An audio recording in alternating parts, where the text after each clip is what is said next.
Welcome students in the third unit HDTV. This is our last lecture of third unit.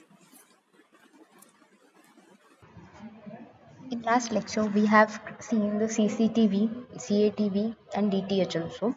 In the DTH, we have seen different components regarding to the DTH technologies. What is actually the architecture of this DTH technology? After that, we have seen the working of DTH technology and some of the advantages and disadvantages regarding to the DTH technology.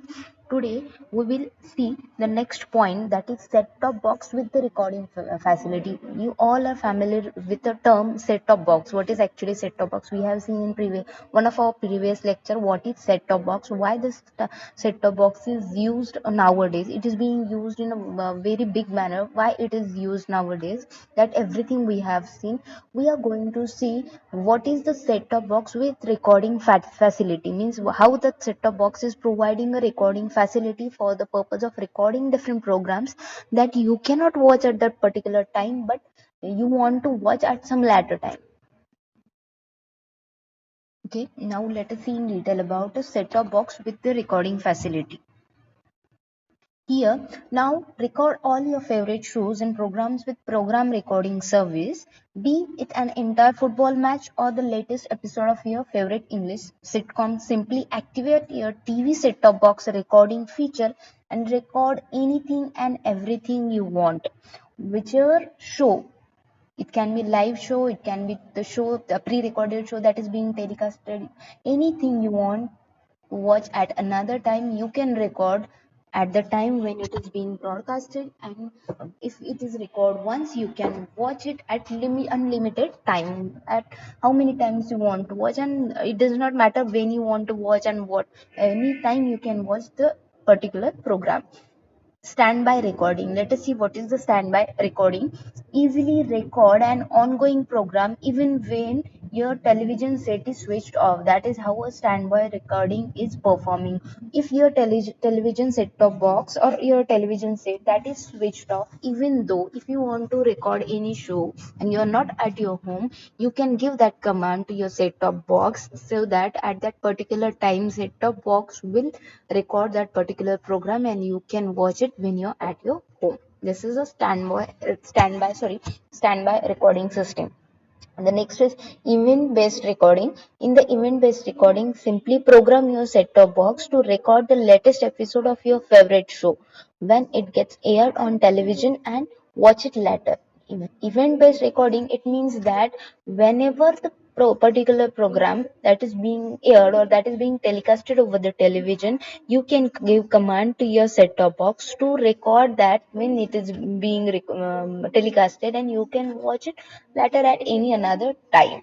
In the unlimited recording, with every TV set-top box, you can plug an external USB device and record up to 2 terabyte of information at a time. This is how much the big amount of memory that is provided here for the purpose of recording this different programs or different event, different live shows, whichever you want to watch, by using this recording facility on a set-top box.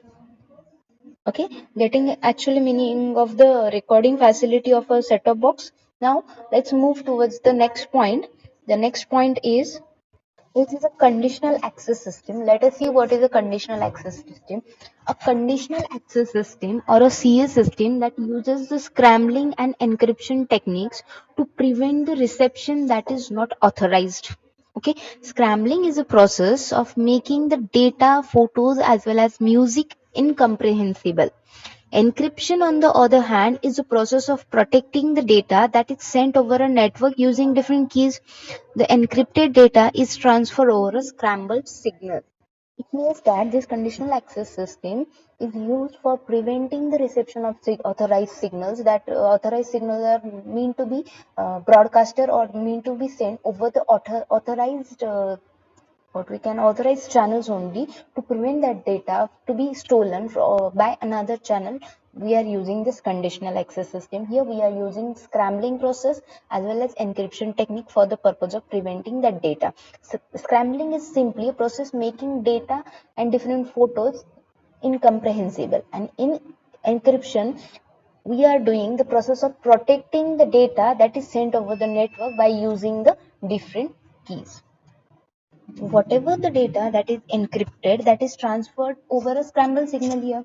The CA system that should be transparent, thereby making any defects in data unrecognizable. The entire CA system is built to know which receiver or set-top decoder delivers the program to the viewers. Let us see one more point regarding to the conditional access system. Why this conditional access system matters? Why does it actually matters in the particular television set? Contents is present all over the globe. There are a lot of people who try to pirate the access content that they are not entitled to. Means pirating is nothing but it is stealing. They are simply trying to steal the data that is not meant to send to them. This is the reason why conditional access systems are so important here. They allow the content providers to get paid for their content and also prevent piracy of different content. This is especially true for satellite or needs to be restricted. This is due to the reason started that it is because that to allow the access to specific user who have paid or have to pay for a specific program. This is also done to restrict the programs to a particular area that may be due to popularity or laws such as program rights. Okay, getting the meaning of this conditional access system.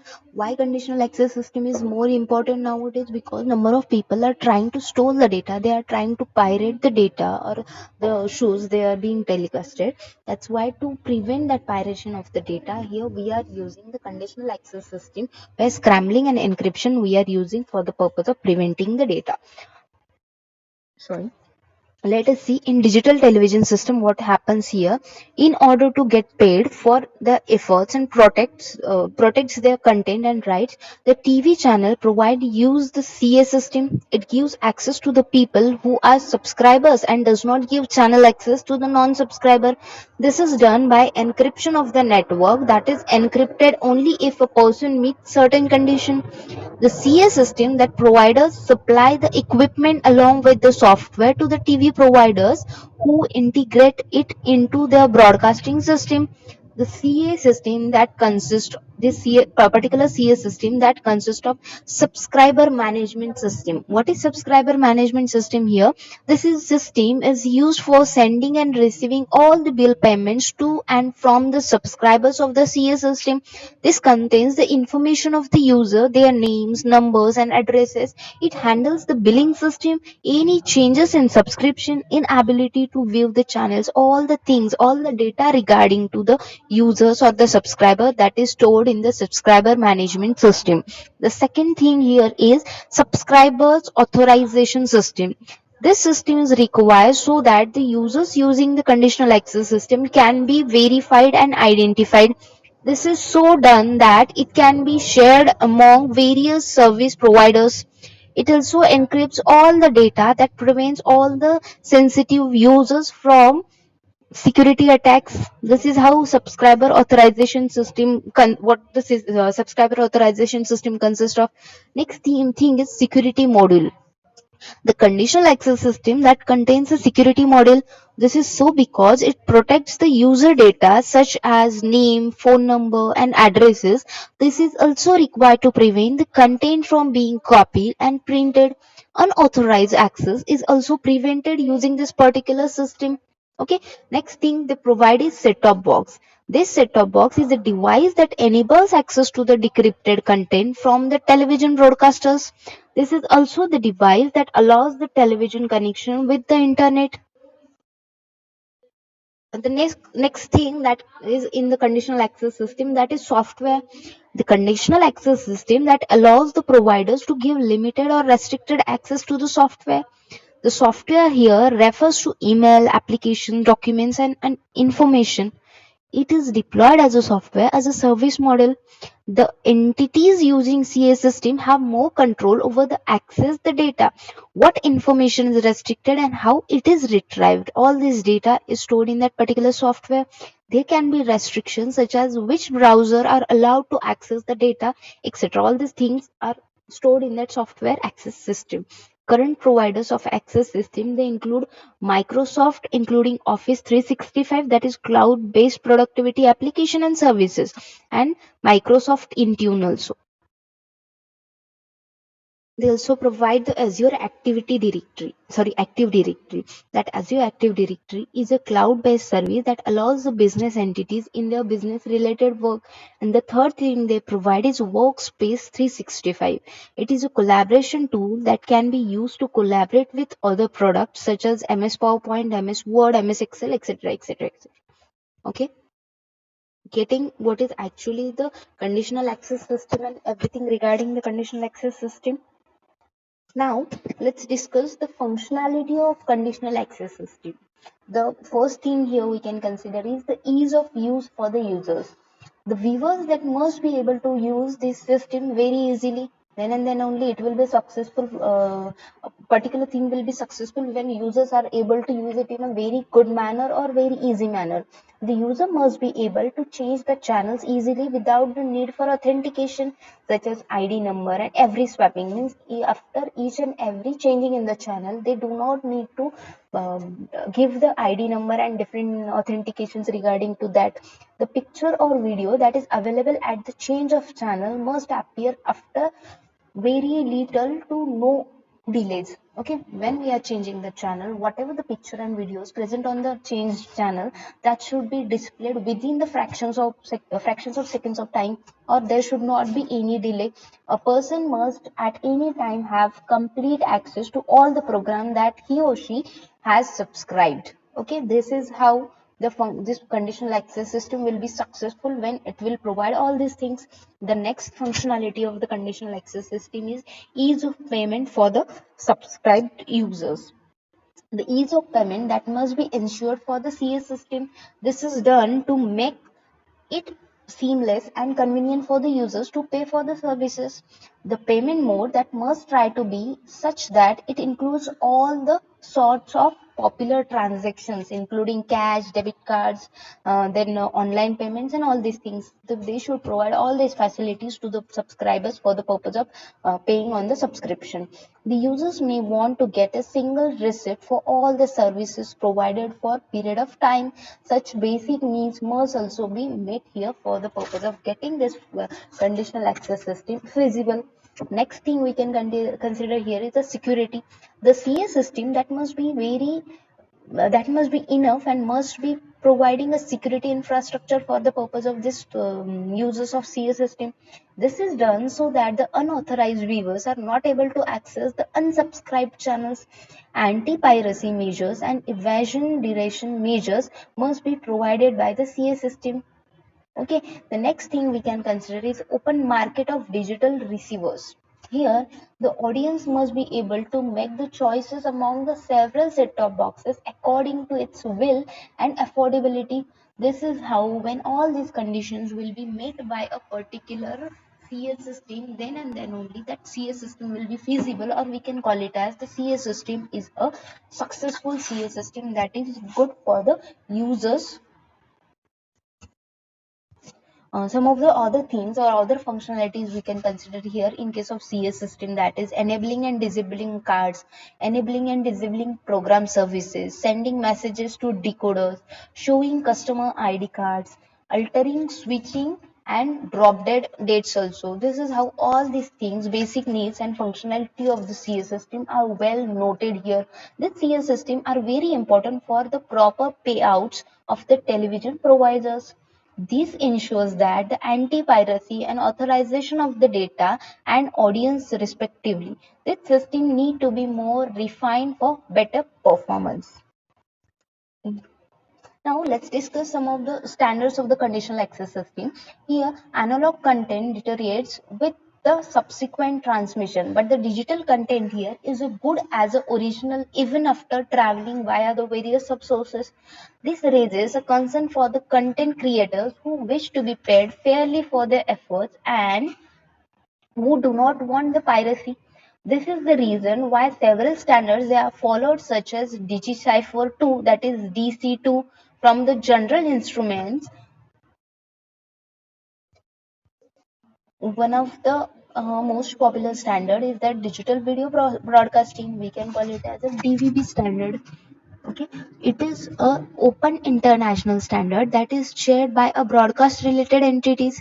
The DVB, that is common interface, and CI plus, that is common interface plus standards, are responsible for interactions with the several CS systems, and the DVB CSA common scrambling algorithm standard is responsible for the providing ciphers to encrypt the content. Here, hacking was another concern for the creators. This was imminent with the card-based system, that is within 3 to 4 years. However, this is not a concern now after the invention of the cardless CS system. Okay, these are the different standards we have seen regarding the CS system. Now let us discuss some of the advantages of the conditional access system. The conditional access system that allows a person to customize his channels and pay only for what he is interested in. This is one of the advantages of the conditional access system. There are several free to air channels that viewers can see for the free. The government is free to fix the maximum price that to be paid for the changes. From the data point of view, the conditional access system that will provide a better information on the viewership. The popularity of the channel that can be well assessed by the conditional access system. This helps in proper negotiation from entities that wish to place the advertisement on such channels. Okay, it is one of the best model that has ever been made with the benefits of all the parties associated with the conditional access systems, that is providers and subscribers. While designing that, they have considered both the things, provider and subscriber, by both point of view of the providers and subscribers also. It would allow the entire cable industry to become the unified by bringing together organization and fair playing ground for all the providers. This is a new industry that has provided job to lots of people. These are number of advantages of the conditional access system. Now let us go through some of the disadvantages, or we can call it as the limitations of the conditional access system. Here, the CS system that has a relatively high cost that needs to be lessened. Okay, it is having very high cost as compared to other devices. This can be done by locally manufacturing the set of boxes and other related equipments to the CS system. Variable pricing is good, but not be variable for people viewing the same channel and living in the same city. Okay, any changes in the conditional access system related to the judgment that should be made without amendment of the law. There is yet to be changed in the system that allows pay per use type of service where customers only pay for the time they have viewed for the channel. Okay, there must be the providers to tackle the problems of the network that occurs during the bad weather. That is also one of the disadvantages of the this particular conditional access system. This is all about the conditional access system. What is conditional access system? How this conditional access system works? What is the purpose of using this conditional access system? What are the different advantages of the conditional access system? Disadvantages, different standards regarding to the conditional access system. Everything regarding to the conditional access system we have discussed till now. Okay, getting everything. Now let's move towards the next point, that is 3D systems. You all are familiar with the 3D system. What is actually the 3D system? You might have seen in a theater a 3D movie by wearing the glasses for watching that particular 3D. The experience in the 3D system is that as everything is happening in front of you, means as you are at the place of that particular means at you are at that particular place where all the things are happening in front of your eyes. Okay, that is the 3D TV system. Let us see, the television manufacturers have through been inspired by a more recent success of 3D movies at the cinema with the films like different films like Beowulf. Next, the home entertainment industry is set on making 3D TV the next big thing in your living room, and all the major consumers electronic companies like Panasonic, Samsung, Toshiba, Sharp, LG, Philips and Sony and different, they are getting into the actions. Means whatever the experience you are getting at the movie theater by wearing that particular glass of the 3D system, same experience you can have at your own house in on your television set. That is being done nowadays.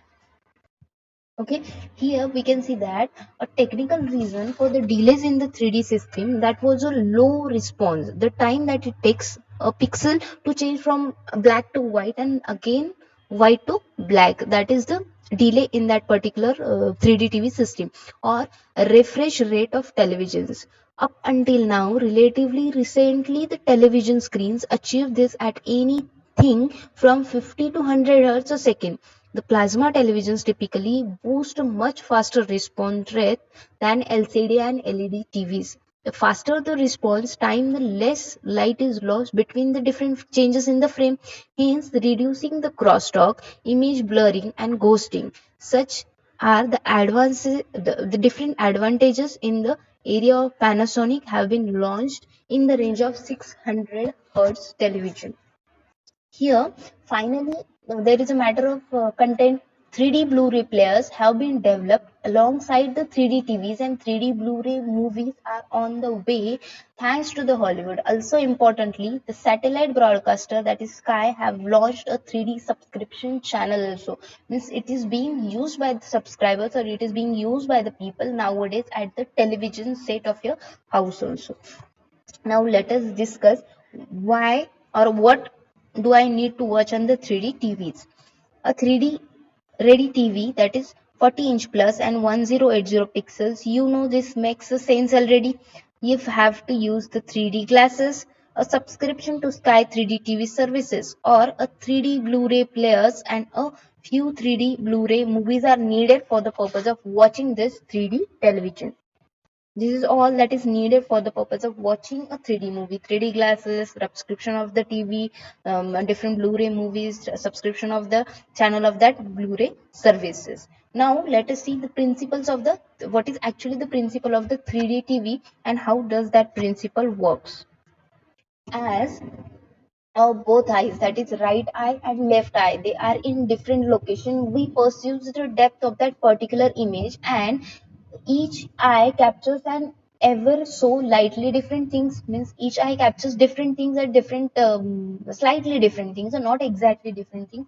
This captures slightly different because the different positions of the both the eye, the brain that processes the two different images into a single image, enabling us to focus and perceive the world that around us with a sense of depth. Means whatever we are capturing by our two eyes, there are slight differences in between the two images, videos, or anything that we can see from our eyes.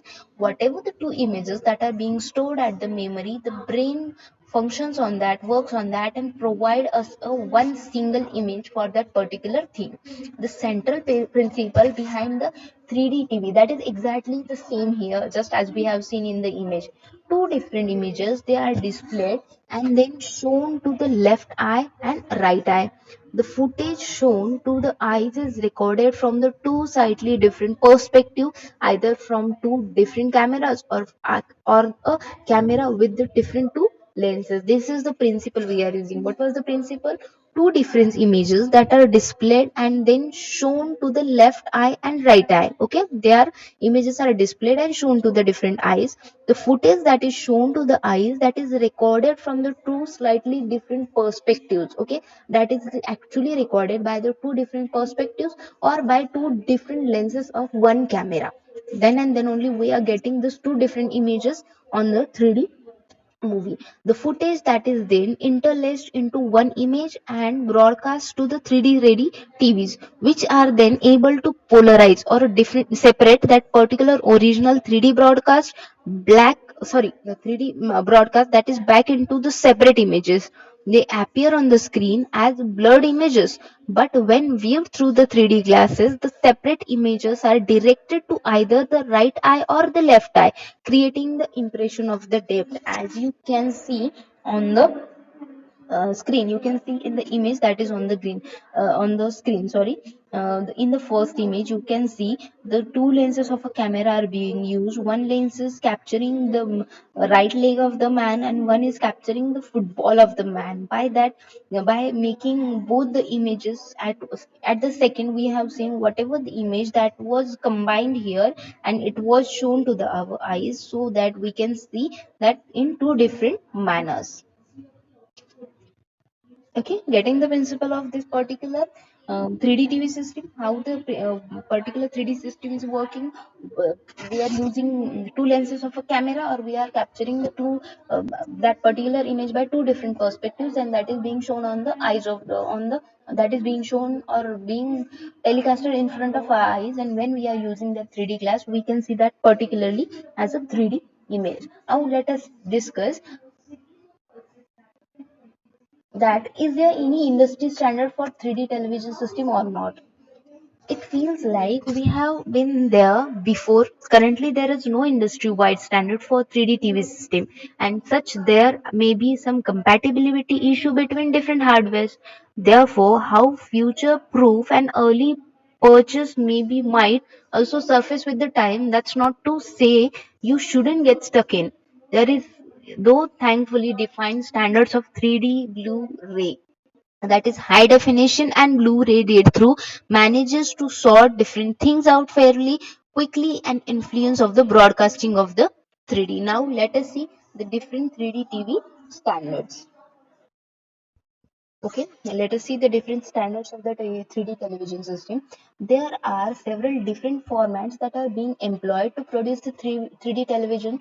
Though the basic principle for each and every standard is similar, the method of recording and displaying that particular thing and watching the content that differ. That's why there are three different standards, as you can see on the screen. That is anaglyphic 3D standard, polarization 3D standard, and alternate frame sequencing. Now let us see in detail 3D TV standards. First, that is anaglyphic 3D standard. Sorry. Many people they associated with the 3D with a pair of cardboard red cyan, a kind of greenish color, that is you can call it as a cardboard red or cyan, that is tinted glasses and different movies, Jaws 3D. This format is called as anaglyphic 3D, and up until now, it is quite recently, this was the most popular way to create a 3D content. In this, they are using a pair of cardboard red, cyan, or a kind of greenish, that particular cyan is greenish color, that particular cardboard, that is tinted glasses, and legendary movies like Jaws 3D. This is how this sorry, anaglyphic 3D is using. Anaglyphic 3D is created by filming in two different color layers, usually red and cyan. These images that are filmed slightly offset from the actual images they focused on. The viewer, when wearing the filtered glasses, seen differently colored images in each eye. However, the viewer's brain is tickled into thinking the colored layers they are as one, thus creating an added sense of the depth and creating the 3D images. This form of 3D viewing is now largely obsolete. Common problem with the format included poor image quality, blurring, and even motion sickness in the extreme cases here. Okay, this is how anaglyphic 3D is used. Now let us discuss the next point, that is polarization 3D. The polarization format that will be instantly familiar to anyone who has been to see a 3D movie at the cinema of lately. These gray tinted plastic glasses are much more substantial here in polarization 3D. The general principles are the same as for the anaglyphic 3D format, as two slightly different images are seen by each eye, assembled by the brain into the one, creating a sense of depth. The way of achieving this thought is very different. These glasses they work by allowing each eye to see differently polarized light. For example, the light polarized in one direction will be seen by the left eye, and light polarized in the other direction will be seen by the right eye. Okay, the Sky's 3D TV subscription channel is launched earlier, which uses this polarization 3D format. Let's discuss the third TV standard of 3D television. that is alternate frame sequencing. The frame sequencing format is already accepted standard for 3D Blu-ray. This particular format that requires a pair of active shutter glasses to deliver its 3D content. In this particular format, the footage that is recorded by two cameras and is then placed next to each other on a strip of film. Following this, it is displayed frame by frame in an alternative order. The active shutter glasses they are synchronized with the television through an infrared signal and rapidly blink on and off to play to back images alternatively to the viewer's eye at the rate of 50 frames per second. This is how this alternate frame sequencing is done. The majority of the new 3D TVs that come with one or two pairs of active shutter glasses. Okay, these glasses they are typically designed to be brand specific. Although Panasonic and Samsung they are interchangeable, these glasses are primarily designed for watching 3D Blu-ray content. These glasses are also quite a lot more expensive and require a power sources to drive the LCD shutters, usually via USB port on the television. Some viewers they have complained of warm eye after prolonged use of these glasses in the early days. It means that here in the alternate frame sequencing, whatever the footage that is being recorded on the two cameras, okay, or we are using the single camera which is having the dual lenses or two lenses, and then that particular recording that is placed next to each other on a strip of a film. Okay, after that, whatever that is displayed frame by frame in an alternating order. That's why it is called as alternating frame sequencing. Means whatever the frames we are having that is shown as a in an alternating order frame by frame. Okay, whatever the active shutter glasses they are synchronized with the television by using the infrared signals and rapidly blink on and off to particular play back images alternatively for the users. Okay, getting this 3D different 3D standards, anaglyphic polarization and alternate frame sequencing. What is the difference between the two standards? Actually, the whatever the output they are getting is exactly similar, but the different principles they are using or different types they are using for the purpose of showing the content of the 3D. That is the difference in between these three standards. Now let us discuss the future of the 3D tool. Okay, the future of 3D television is the development of the technology that doesn't require glasses at all. Okay, such technology that is referred to as auto stereoscopic. Okay, sorry. The Philips that has led development of this format, but a commercial version that is said to be more than 5 years away. Okay, means it can be we can see that particular version of that thing where we do not need this glasses for the purpose of watching the 3D TV. This particular version we can see after some years. That is the future of this 3D TV. Getting all the things regarding the 3D televisions.